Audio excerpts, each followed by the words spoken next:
Hello everyone, welcome back to my channel. My name is Rihanna and here on Reread It, I review, discuss, and summarize books that I have read and let you guys know if it's worth a reread or not. So today's book is Many Lives, Many Masters by Dr. Brian Weiss. I actually came across this book after hearing it mentioned in a TikTok video by a lady named JK Ultra. She posts a lot of really great book recommendations on topics like life after death, past life regression, and even aliens. So if those are topics that interest you, I'll go ahead and link her TikTok down below for you. So this book was a really easy read. It was 213 pages long, but the information that's inside is very easy to read. It's super easily digestible, and the way it is written makes it very easy to flow through. The author doesn't use too complicated of words or topics, and keeps it very beginner friendly for if this is a new topic to you. So even if this is a new topic for you, this would be a great book to start with because like I was just saying, it's a really beginner friendly format and he does a great job of explaining what exactly he's talking about in simple terms. Okay, let's get right to the summary.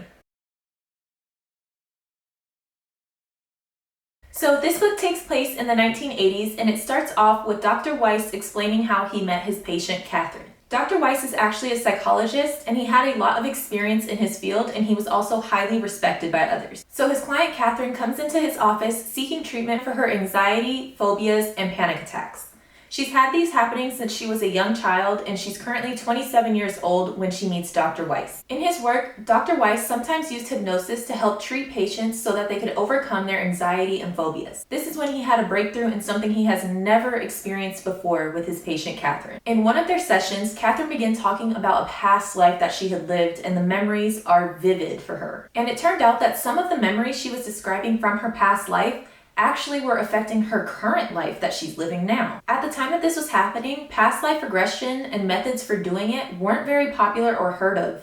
So this was a major breakthrough, not only in their world, but also in the world of psychology as a whole. And being that this was something completely new, Dr. Weiss was actually afraid to publish this book and the information he was learning from Catherine because he didn't want his reputation to be tarnished. So as they continue working together, they get deeper and deeper into all of these new theories and experiences that are new to both of them. Catherine is unaware of what exactly is going on during the hypnosis sessions because she's subconsciously doing it. They also discover that when she comes out of the hypnosis, some of the things that Dr. Weiss was relaying to her that happened under hypnosis were kind of scaring her a little bit and freaking her out. So he decides not to tell her too much information in hopes that it doesn't freak her out. While Catherine is under hypnosis and experiencing these past life regressions, she doesn't really remember exactly what is happening when she comes out of them. Dr. Weiss is able to talk to Catherine's spirit or her higher self in the spirit realm while she's under hypnosis. And he ends up even talking to these beings that he refers to in the book as master spirits. He considers these master spirits to be sort of like a spirit guide or a spiritual being that possesses a very high level of knowledge. So these master spirits sometimes pop in throughout their sessions together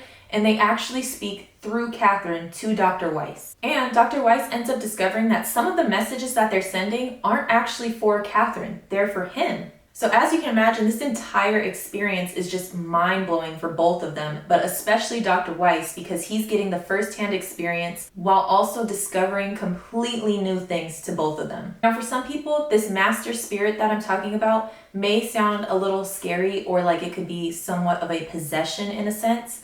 However, this is not the case. Like I was saying, they're more of a guide and they actually are there to help Dr. Weiss. So throughout their sessions, Catherine's soul was actually able to release a lot of the traumas that it was carrying throughout these different lifetimes that were currently affecting her. In each of their sessions, it seemed that Catherine was describing a new past life each time, meaning that she had lived several different lives and all of these were throughout different time periods in history. She tells each story in great detail. She can remember her name, her age, about the location she's at in the world, and a rough estimate of the time period she's in as well. The way she tells the stories is as if she went back in time to live life through that person's eyes again. It's truly a first-hand experience all over again for her soul. Another super interesting part that comes up in the book is that as she's going through these past life regressions, she notices souls that she's experiencing in this current life as well. So obviously they're not showing up as the exact same role or the same person in this life as in her past life regression, but an example of this would be a man that she's having an affair with in her current life named Stuart. His soul actually shows up in one of her past lives as a father to her. This unexpected turn added even more for Dr. Weiss to learn, because not only was he experiencing a past life regression for the first time, but now his patient was even seeing other souls that they recognize. Dr. Weiss ends up learning so much information throughout their experiences together. And like I was saying, Catherine doesn't really like to hear too much about what happens while she's under hypnosis, so he ends up sharing the information with just his wife and a couple other very trusted friends and colleagues. Ultimately, the master spirits that he mentions ends up telling him that it is his duty to share this information with the world, and that is how he ended up writing this book. He also went on to write several other books on this topic and even worked with over 4,000 patients on past life regression work. As for Catherine, she ends up getting better and better after each session, and by the end of their time together, she is a completely new person. All of her panic attacks, anxiety, and phobias have been completely cured, and she was living a much happier, healthier life after their work together. So my favorite thing about this book is that it was the first of its kind that I had read. I had recently got into topics such as past life regression and past lives, life after death, those types of things, and had heard of authors like Dolores Cannon who are really popular with this kind of work. However, I hadn't read any of these kind of books yet, so this was the first one I read, and I really think this was a great pick to start with. Like I was saying in the beginning of the video, he kept this book very easy to understand and follow along with, and all of the topics that he introduced, he didn't make them too complex to where you would lose what he was trying to get across. So even if you're unfamiliar with this subject, this would be a great starter book because he sort of is learning as he goes as well and explaining what he learned in easy terms to understand. Aside from it being a great beginner book, I found that this book had a really great life lesson at the end. What I personally took from this book is that our souls have lived multiple lives and that we are all here to learn and master a certain lesson in life. But everybody has a different lesson to learn or master, and that is why all of us experience life so differently from one another. So as always, I have here a few sections from the book that I've written down to share with you guys, and I'm going to go ahead and read them off of my laptop. And of course, I'll include the page numbers for you, so if you do end up getting this book, you'll know exactly where to find this information at. Slowly, I took Catherine back to the age of 2, but she recalled no significant memories. I instructed her firmly and clearly, go back to the time from which your symptoms arise. I was totally unprepared for what came next. I see white steps leading up to a building, a big white building with pillars, open in front. There are no doorways. I'm wearing a long dress, a sack made of rough material. My hair is braided, long blonde hair. I was confused. I wasn't sure what was happening. I asked her what the year was, what her name was. Rhonda, I am 18, the year is 1863 BC. The area is barren, hot, and sandy. Page 27. So just for some context, prior to this hypnosis when he regresses Catherine to a past life, normally how he would cure these phobias and fears and anxieties in people is he would regress them back to childhood memories that they consciously don't remember, but that are still stored in their subconscious mind. So that's what he was trying to do here, but he ends up regressing Catherine back to a past life. So this part that I just read to you was the very first experience he had with a past life encounter. Moving on to the next section. Minutes passed in silence. Suddenly she spoke, but not in the slow whisper she had always used previously. Her voice was now husky and loud, without hesitation. Our task is to learn, to become godlike through knowledge. We know so little. You are here to be my teacher. I have so much to learn. By knowledge, we approach God and then we can rest.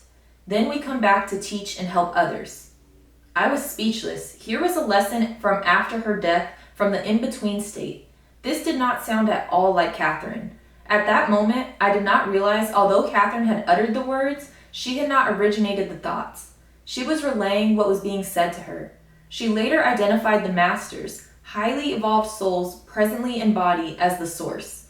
They could speak to me through her. Page 46. So this was the first time that Dr. Weiss had come across these master spirits that I was mentioning earlier in the video, but throughout the book, they show up more often and even begin to identify themselves. He could always tell when he was speaking with a master spirit instead of Catherine because her voice would change when she was channeling the master spirits. Okay, and lastly, the lessons transmitted through Catherine have become a conscious part of my daily life. Remembering the deeper meaning of life and death as a natural part of life, I have become more patient, more empathetic, more loving. I also feel more responsible for my actions, the negative as well as the lofty. I truly know there will be a price to pay. What goes around truly does come around.